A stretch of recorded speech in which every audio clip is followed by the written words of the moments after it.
Bismillahirrahmanirrahim. Assalamualaikum warahmatullahi wabarakatuh. Alhamdulillahi rabbil alamin.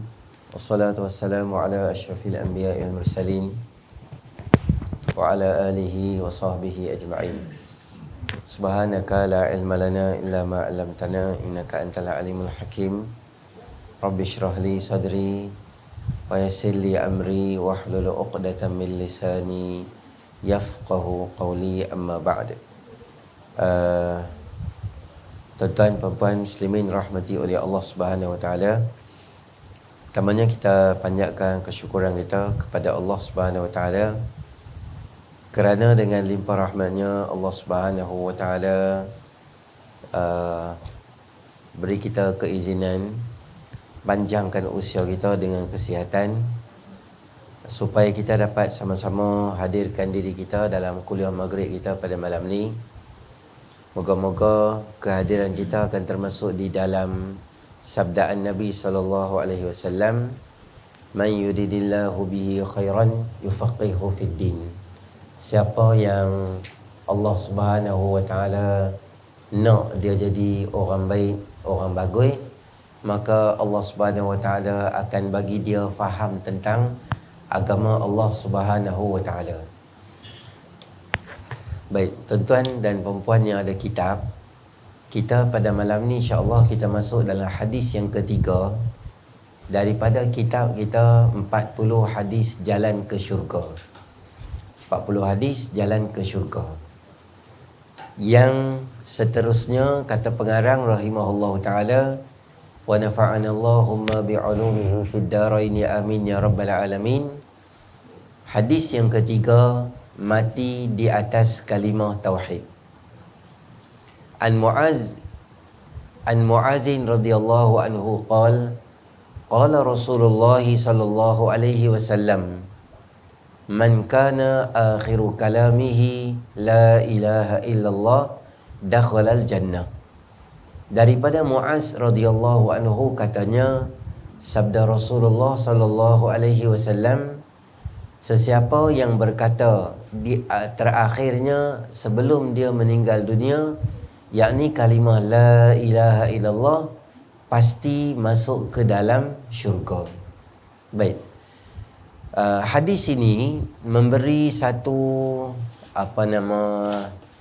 berita gembira kepada semua orang beriman bahawa apabila seseorang tu dia mati dengan kalimah la ilaha illallah.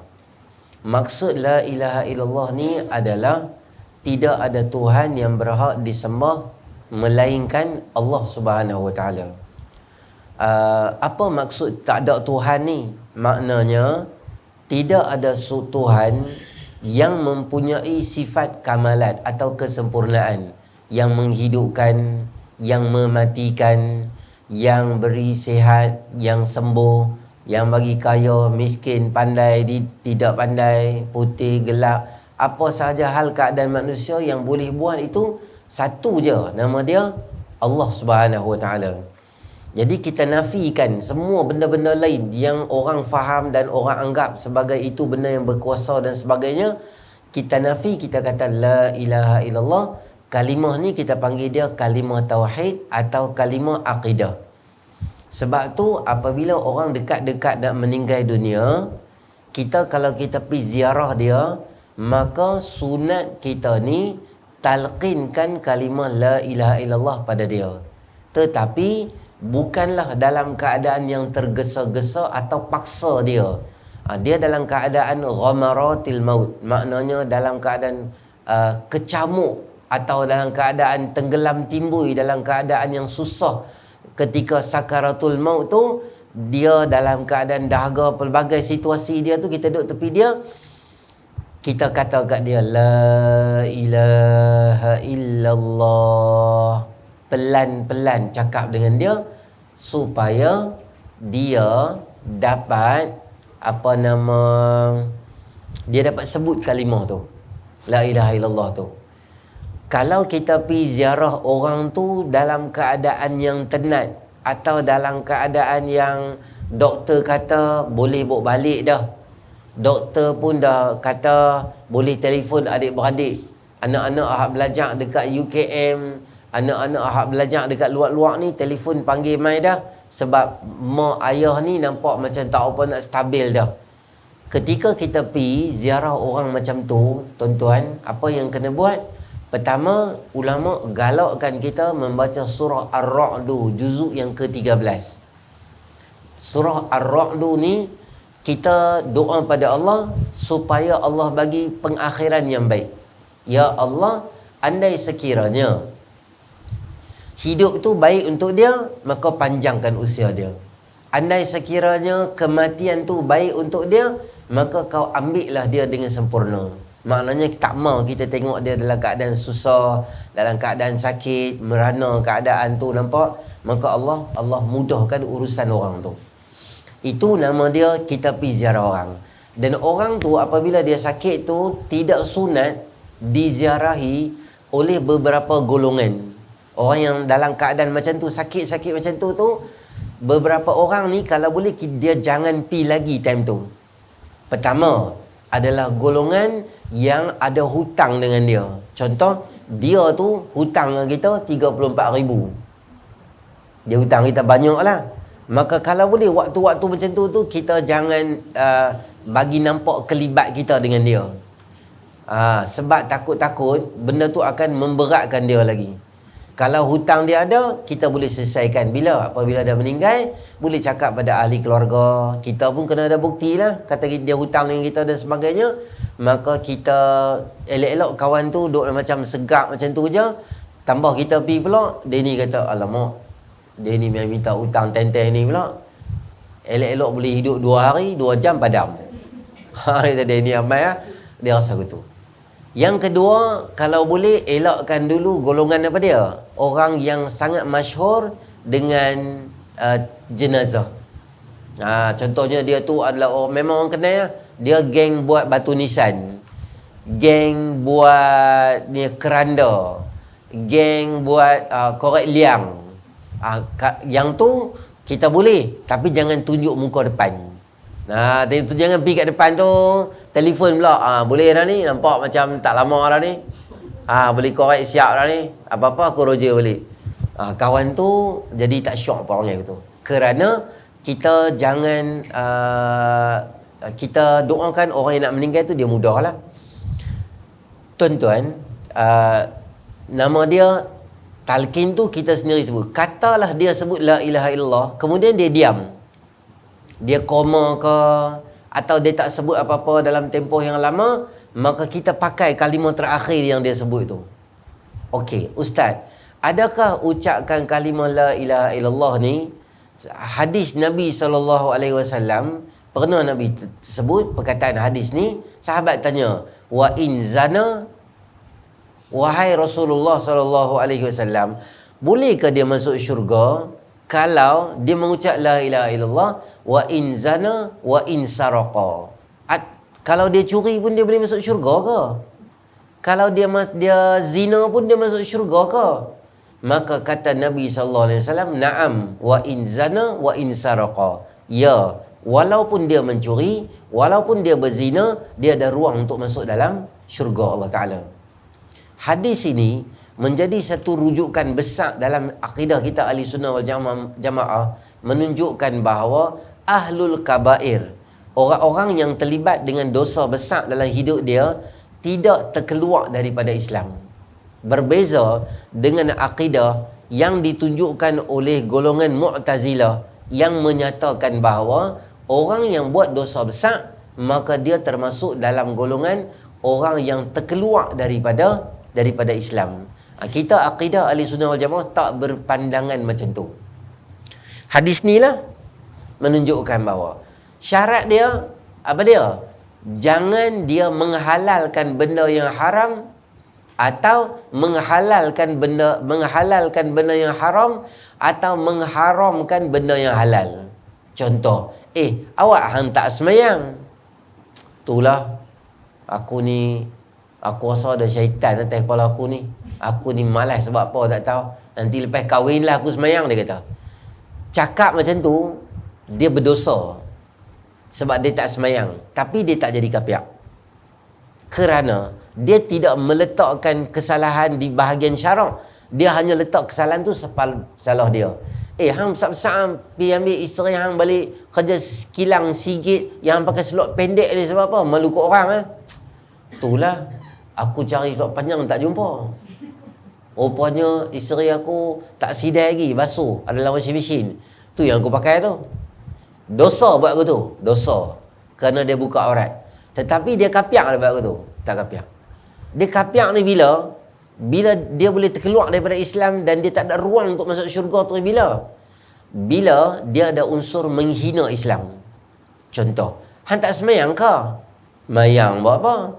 Tunduk bangkit tak apa-apa. Bukan hang pakai kaya pun duk semayang. Tunduk bangkit aku tu bawa apa ras semayang merepek semua. Kalau dia cakap macam tu dan dia mati tanpa bertaubat, maka dia terkeluar daripada akidah Islam sebab dia ada unsur istihza atau memperolok-olok atau merendahkan syarak. Atau dia kutuk pasal aurat. Orang tak pakai tudung ke? Hang besar tak pakai tudung, dia tertudung. Tolonglah, Tuhan ni tak ada kerja lain, semua benda nak ambil tahu. Rambut aku suka hati aku lah. Bukan dia bagi duit aku beli shampoo pun. Cara dia cakap tu menghina Islam, menghina Allah Ta'ala, terkeluar daripada Islam. Jadi mulut kita ni, bila kita nak cakap, jangan melawak benda agama. Melawak agama, cakap lebih kurang main bab Quran, hadis, Nabi, semua Nabi-Nabi lah. Nabi Daud ke, Nabi Sulaiman ke, Nabi Ilyas ke, Nabi Ilyasak ke. Jangan ada unsur menghina, mengutuk, duk perli Nabi-Nabi, perli Islam, perli Quran, perli akidah, perli syarak, semua sebagainya. Maka boleh terkeluar pada Islam. Dalam isu ini, orang yang mengucap kalimah La ilaha illallah ni, realitinya bukanlah seperti drama.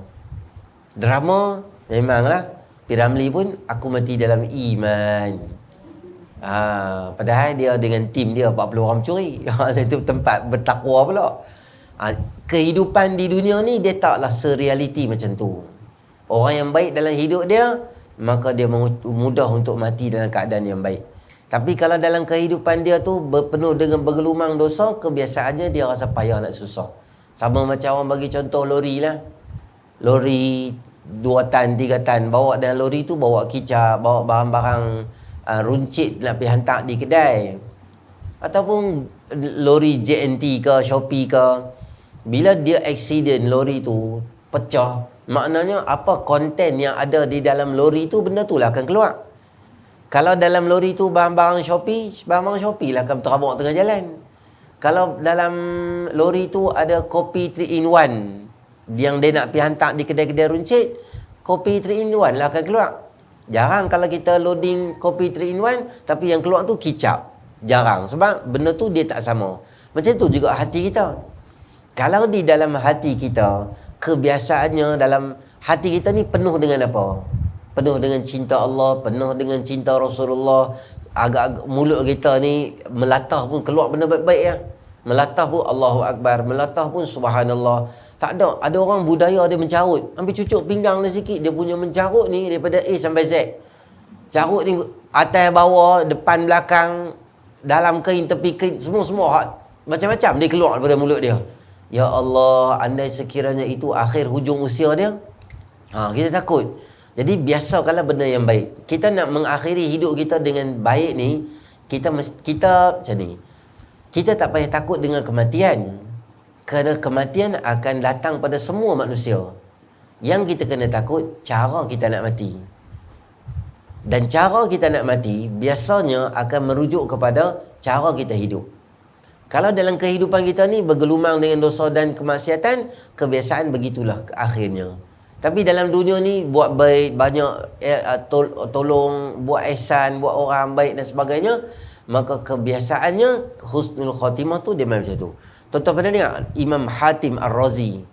Imam Hatim ni, dia adalah seorang ulama yang sangat hebat, dan sampai saat-saat hujung dia nak meninggal dunia pun, maka dia masih lagi bergelumang dengan dunia ilmu. Ulama-ulama ni, bila dia sakit pun dia nak bergelumang dengan dunia ilmu. Masa dia nak meninggal dunia, dia minta anak-anak murid dia pegang kitab, baca kat dia hadis, biar dia meninggal dunia dalam keadaan dia dengar hadis. Imam Hatim Ar-Razi. Maka anak-anak murid dia pegang kitab, anak-anak murid duk baca. Bukan baca hadis, tapi baca sanad. An sampai ke Nabi ni duk baca.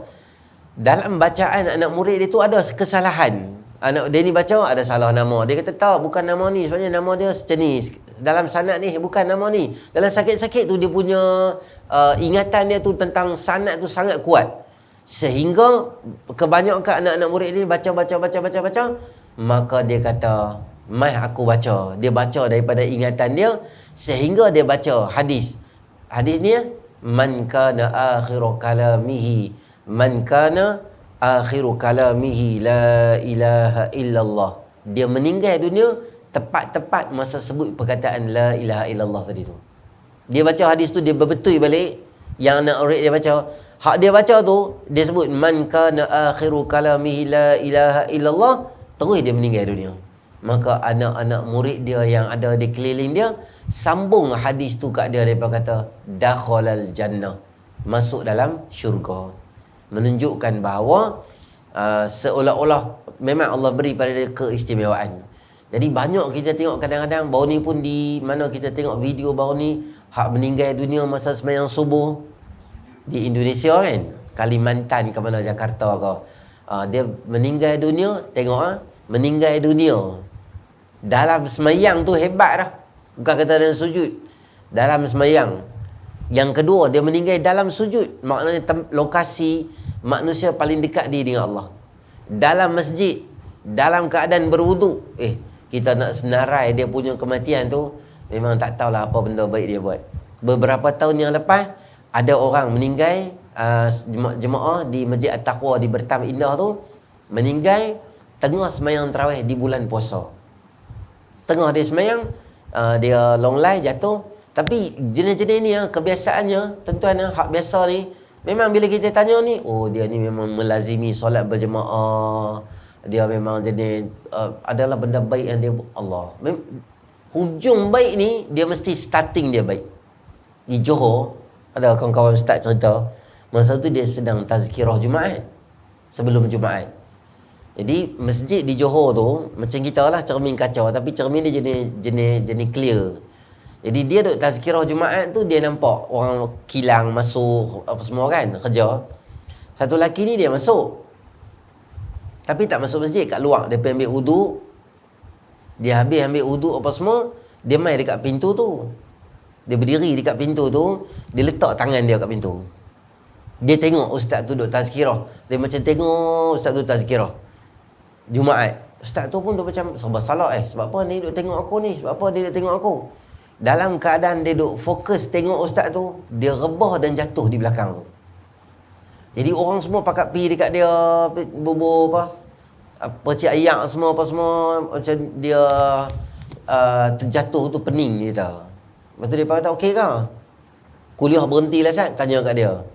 Okey ke abang, okey ke tu? Dia cakap, okey Ustaz, tak apa-apa, boleh. Dia pun macam tu. Lepas tu dia masuk dalam masjid. Dia masuk, dia semayang tahiyatul masjid. Tengah dia semayang, kali kedua, rakaat pertama okey, bangkit rakaat kedua tengah semayang, dia jatuh. Dan kali kedua jatuh tu dia meninggal dunia. Tengok dia masuk masjid hari Jumaat. Tadi sebelum masuk tu pula dia derma. Kalau dia tahu tu derma last dia, mesti dia derma banyak. Kalau dia tahu pemik semayang, mati dalam keadaan tohara, masa dalam keadaan semayang, hari Jumaat dalam masjid tengah semayang. Oh, kita nak senarai ni banyak. Saya bila dengar macam tu, saya suka tanya latar belakang dia ni siapa dia. Rupanya dia siapa dia tahu. Dia adalah pengatur kuliah dekat surau dekat rumah dia. Kerja dia apa? Dia mai awal surau macam tu. Hari tu ada kuliah, ada kata telefon ustaz, macam mana ustaz boleh mai ke hari ni? Kamu jemaah semua tunggu ustaz. Okey, tak apa. Dia akan mai, dia buka aircon siap-siap semua di surau balik kerja dia tu. Lepas tu balik rumah, mandi siap-siap, makan kelang kabut, kadang tak dan makan. Dia mai, dia tunggu ustaz tu mai, dia khidmat kat ustaz tu, bawa beg ustaz tu, dia letak situ, angkat meja, kursi apa semua, duduk dengar habis kuliah sampai bye-bye kat tutup guru, hak mai semua ni. Itulah rutin harian dia, khidmat dengan ustaz-ustaz yang mai, dengan khidmat pada surau. Maka Allah beri pada dia husnul khatimah macam tu. Jadi kita ingat apa saja kematian tu bukan nak ditakuti, tetapi kita pilih cara hidup yang baik. Kalau dalam dunia ni ada suka benda yang kita buat naya ke orang, tipu orang, buat dosa dan sebagainya, maka mustahil kita dapat satu ending yang baik. Khairul bidayah yadullu ala khairin nihayah. Permulaan yang baik adalah satu tanda kepada pengakhiran yang baik. Itu hadis Nabi SAW ajak pada kita supaya kita dalam keadaan yang meninggal dunia dalam keadaan yang baik. Okey, kita tengok hadis yang berikutnya pula. An Abdullah bin Amr radhiyallahu anhu qala Rasulullah sallallahu alaihi wasallam, faman ahabba ay yuzahziha 'anil nar wa yudkhilal jannah falta'tihi maniyatuhu wa huwa mu'minun billahi wal yawmil akhir. Rawahu Muslim.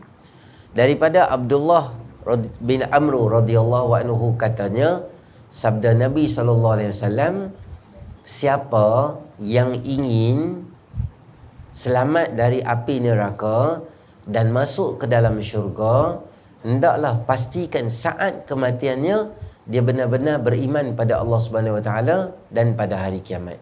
Sebab apabila kita hampir-hampir nak meninggal dunia, ketika itulah ujian yang sangat besar. Kerana syaitan dia akan main dalam rupa-rupa, dia tak boleh rupa dengan Nabi, tapi dia akan rupa dengan pelbagai rupa yang lain supaya nak pesongkan akidah. Aku ni Imam Asy-Syafi'i, aku ni bapa hang, aku ni mak hang. Aku dah meninggal dunia lama. Aku dah tengok dah apa yang lepas mati. Yang betulnya agama adalah agama Kristian. Yang betulnya adalah agama Nasrani. Sebenarnya Yahudi itu yang betul.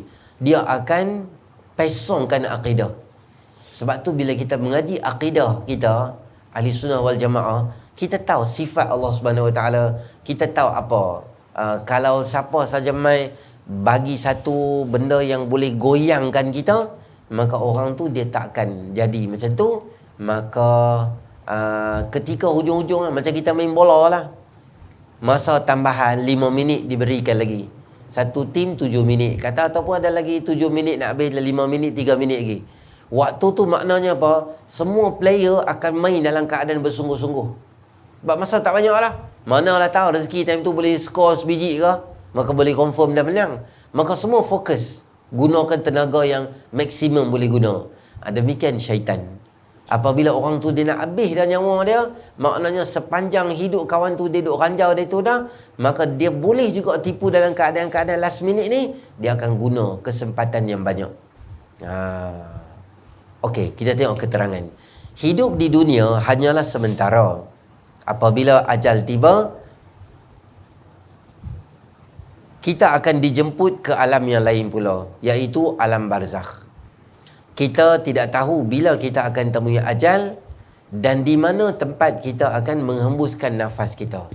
Tuan-tuan, dalam kehidupan dunia ni, kita ada dua benda. Satu, kita tak tahu bila kita akan meninggal. Dan yang kedua, di mana kita akan meninggal. Contoh, saya beritahu tuan-tuan, Tok Guru Harudin beranak di mana? Di Perlis. Membesar di mana? Di Perlis. Kerja sebagai pensyarah UKM dan duduk di Bangi dalam keadaan yang sangat lama duduk di Bangi. Tapi meninggal dunia di mana? Meninggal dunia ni California. Sebab Allah saja tahu di mana tempat yang kita nak meninggal dunia ni. Itu rahsia Allah Subhanahu Wa Taala. Orang lain tak tahu. Ada orang beranak dekat sini, ada orang putih daripada Switzerland, daripada Melbourne, mai berjalan dekat Malaysia dan sebagainya, suka hiking lah apa semua, tergelincir jatuh kena batu, meninggal dunia.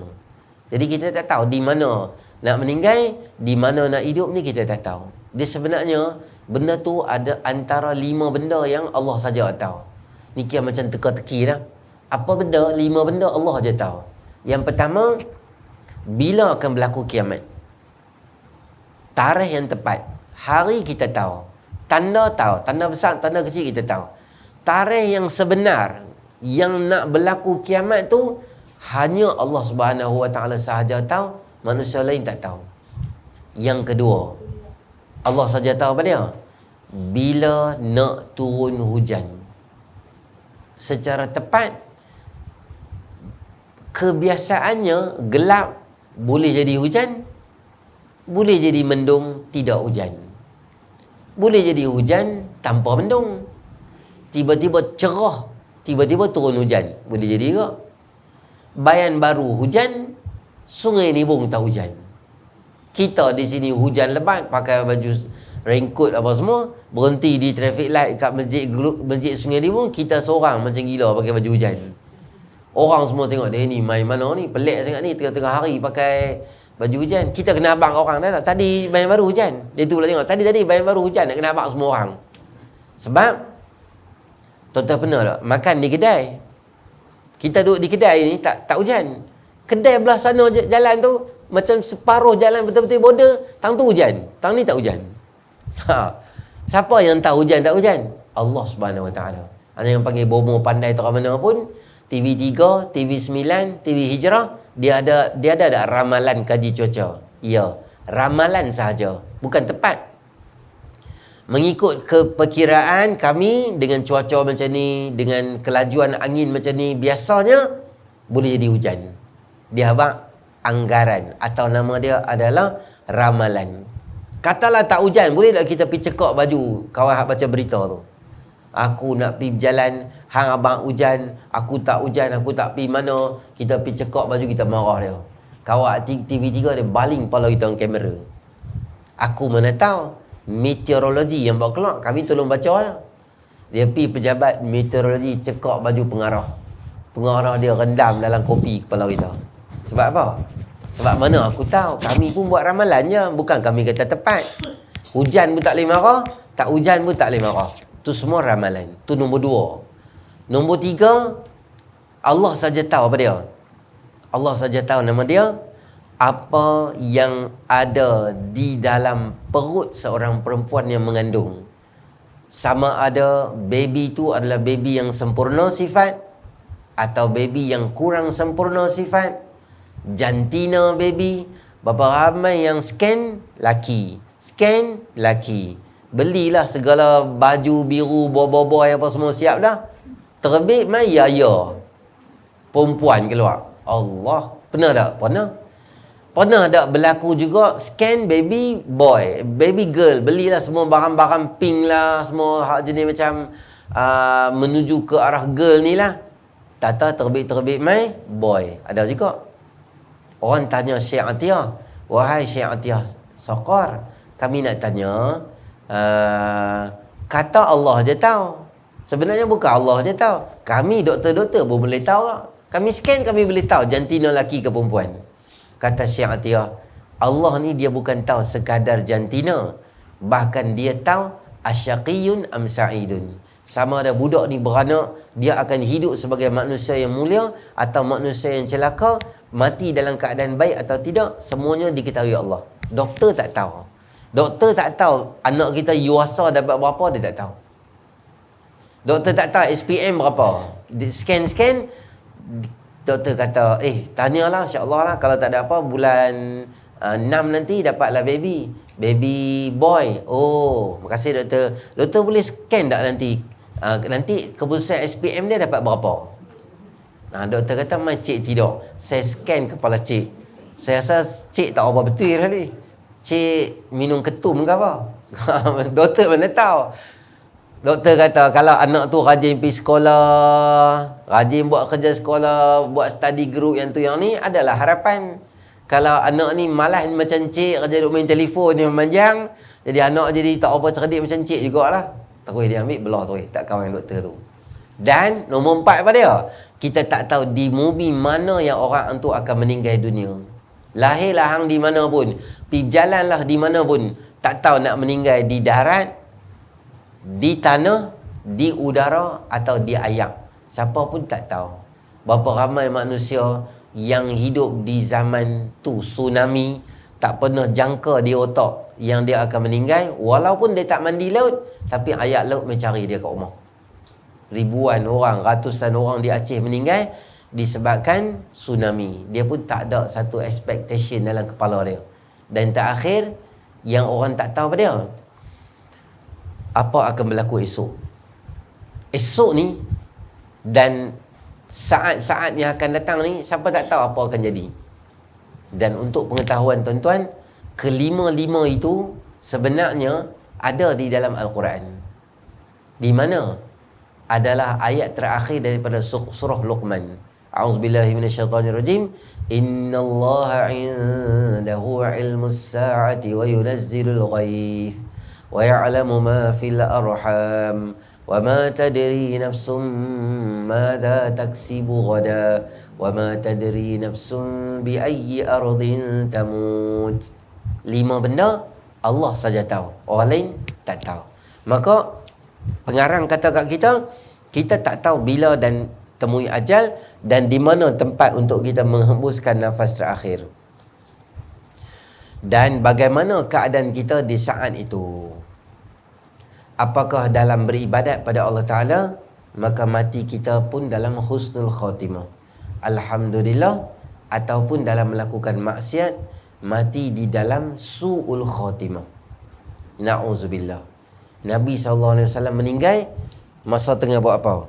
Masa tengah buat ibadat.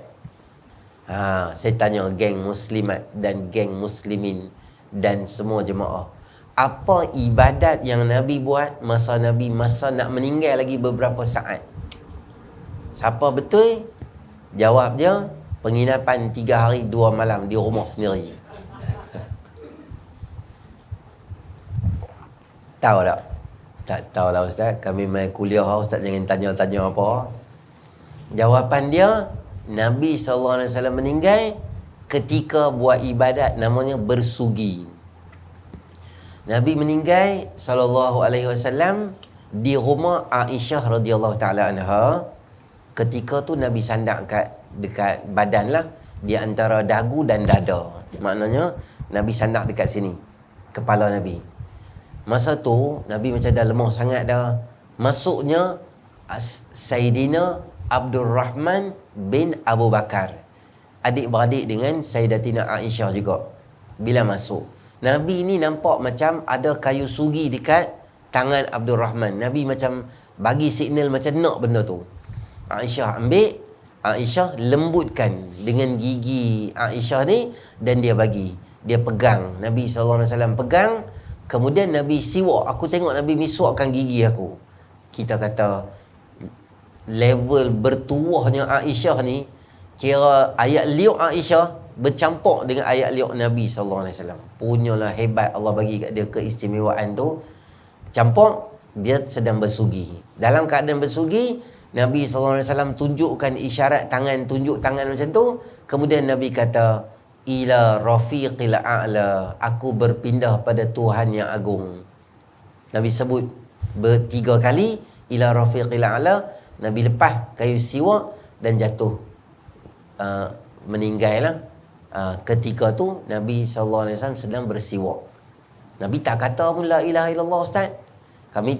Nabi tak kata pun umati ke apa ke dan sebagainya.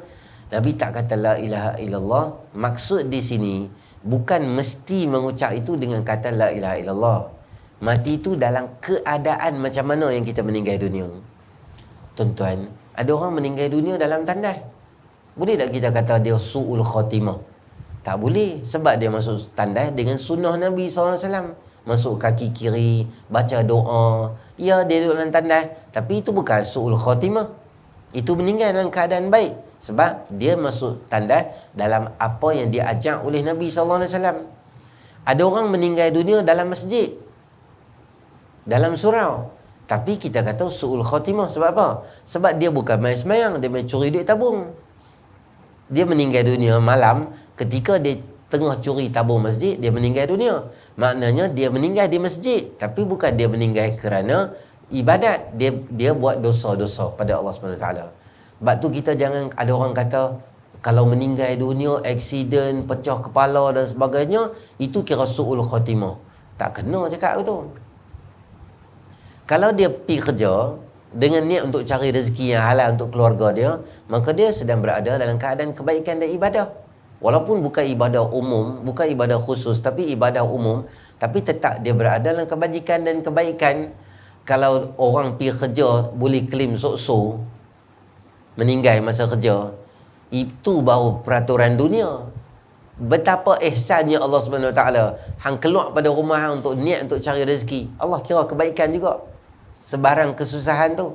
Maka kita tak boleh. Kalau tuan-tuan kata orang meninggal dunia dalam keadaan ngeri tu su'ul khatimah, bagaimana hal keadaan Sayyidina Hamzah radhiyallahu anhu yang dioperate badan dia? Bagaimana keadaan Sayyidina Anas bin Nadhr yang ada luka 80 liang luka di muka dia? Bagaimana keadaan Sayyidina Abdullah bin Rawahah putus tangan dua-dua dalam perang Mu'tah? Ngeri ke tu? Tangan long line duk gantung, dia cabut buang. Payah aku nak perang ni dengan tangan gantung-gantung ni. Kira move on, tangan dah tak ada pun tak ada, janji aku jalan. Jadi boleh tak kita kata sahabat-sahabat Nabi SAW yang meninggal dunia dalam peperangan tu sebagai su'ul khatimah? Tak boleh. Kerana apa? Kerana mereka meninggal ngeri tu disebabkan untuk agama Allah Ta'ala. Jadi mati kat mana pun tak apa, mati di mana pun tak apa, tapi kita kena tahu biarlah mati tu cara yang disukai oleh Allah Subhanahu Wa Taala. Jadi kita cara tu lah, walaupun mati tengah berjoging, dia jogging petang-petang kan, relax gitu lah, tapi dia mati, boleh jadi mati dengan kebaikan, boleh juga, boleh apa hal keadaan. Jadi bagusnya tuan-tuan dia macam ni, Nabi ajak kita, orang dah meninggal dunia, uzkuru mahasina mautakum wa kafu an masawihim. Apa saja orang dah meninggal dunia, hampa cakap benda baik je pasal dia. Hang jangan cerita dah jahat pasal dia. Jahat dia tinggal ke Allah Ta'ala. Maknanya dia dengan Allah. Dia buat baik, Allah akan jaga dia. Dia tak baik, Allah akan azab dia. Maka balik kita pada husnul khatimah balik. Maknanya Nabi meninggal dunia masa tengah buat ibadat. Jadi kita pastikan diri kita sentiasa berada dalam kebaikan, kerana kita tak tahu bila saat-saat akhirnya kehidupan. Nabi pun doa, Allahumma a'inni ala ghamaratil maut wa sakaratil maut. Ya Allah, bantulah aku untuk ringankan aku dalam keadaan kesusahan ketika nak mati dan sakarat. Maksudnya mabuk-mabuk masa nak mati itu susah sangat. Nabi pun sakit, Nabi doa pada Allah Subhanahu Wa Ta'ala. Oleh kerana kita tidak tahu bila saat kematian, maka kita perlu memastikan setiap gerak-geri kita dicatat sebagai ibadah. Wajib menjauhkan diri daripada melakukan dosa, kerana kematian boleh datang pada bila-bila masa. Bila berlaku ibadat, melakukan ibadat, rasakan bahawa itulah saat kita terakhir. Apabila berpuasa di bulan Ramadan, rasakan itulah Ramadan yang terakhir buat kita. Mungkin tahun depan kita tidak lagi berpuasa. Ni salah satu tips yang diberi oleh pengarang. Kata dia, sebenarnya bukan cadangan pengarang. Ada hadis Nabi SAW pernah sebut, Sallu salatal muwaddi'. Semayanglah kamu seperti itu adalah semayang kamu yang terakhir dalam hidup. Maknanya, semayang isyak lagi, itulah last dalam hidup kita. Lepas tu tak ada semayang dah. Kadang-kadang tuan-tuan, kita duk fikir-fikir antara orang yang, yalah, nak kata bertuah ke tak bertuah tak tahu, macam orang yang banduan terakhir dalam penjara tu. Dia meninggal dunia hari Khamis ni, kata contoh, pukul 10 pagi dia akan dihukum gantung. Jadi malam tu dia ada sesi pula, ustaz-ustaz timai bagi tahu kat dia, suruh taubat balik, semayang balik. Semayang subuh dia pagi tu, pagi Khamis, semayang subuh fardu tu, itulah semayang last dalam hidup dia. Boleh bayang tak dia punya semayang tu macam mana punya fokus? Memang dia fokus lah semayang tu. Kalau boleh dia tak mau berhenti semayang. Kalau boleh, hampa hukum gantung aku masa aku tengah semayang ke tu. Seolah-olah dia nak abang ke tu. Sebab dia tahu tu semayang last kita, semayang dia. Jadi kita tak tahu semayang last kita tu bila.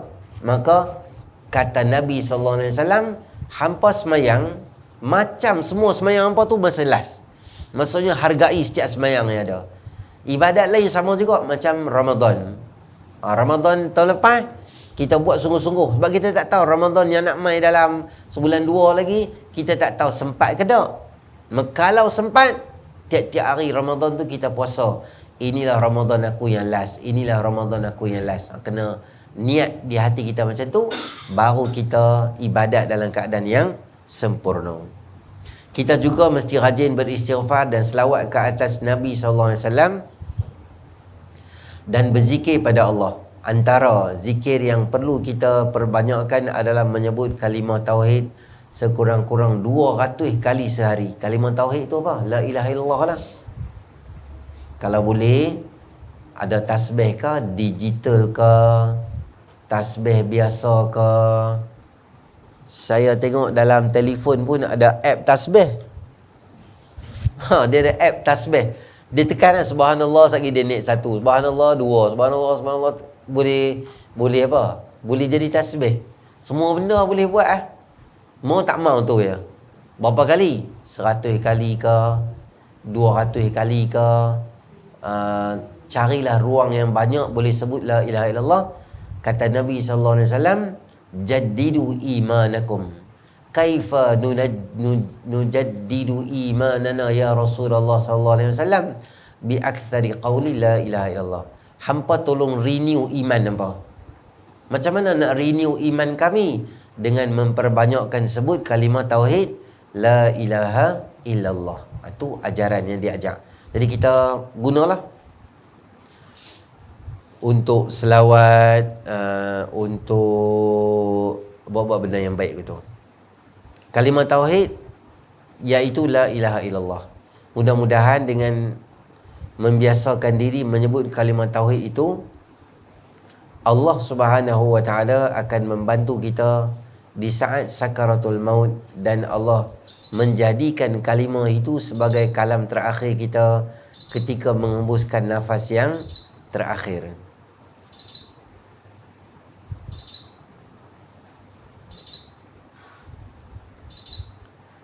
Dan kita kalau boleh kita memperbanyakkan doa supaya Allah Subhanahu wa taala beri kematian yang baik pada kita. Doa supaya dapat husnul khatimah. Antara doa yang saya boleh kongsi kat kita pada malam ni adalah doa supaya doa Nabi Allah Yusuf alaihissalam dalam surah Yusuf juzuk yang ke-13 ayat 101. Ayat 101.